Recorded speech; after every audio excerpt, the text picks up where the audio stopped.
2.5 by 2.5 kilometer map with urban and underground exploration.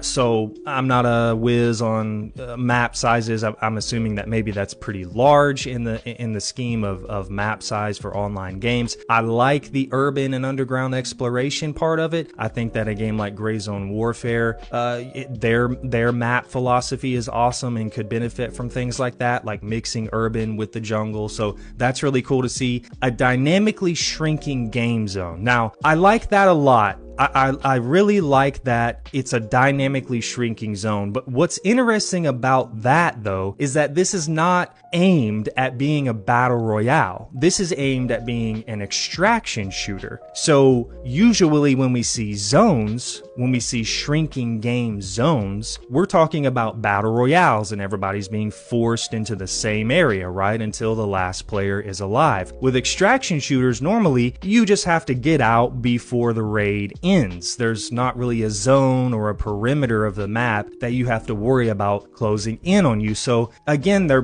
blending elements across games. So it's going to be interesting to see how that plays out. Customizable weapons and gear, nothing new. Now, this right here, this is a tiny bit of a turnoff for me. I have no idea how this is going to play out, if it actually makes it into the game at all. But roaming creatures, I do not know how that's going to fit in to the Battlegrounds play space. There have never been creatures of any kind as far as I'm aware. I could be wrong. Maybe they've done Halloween events in the past or something like that. But I've never been aware of any type of creatures being involved in the Battlegrounds experience. Now, human NPCs, that makes perfect sense. Every extraction shooter has that. Scavs, AI enemies, factions that roam around the map. That makes perfect sense. But creatures, what are we talking about here?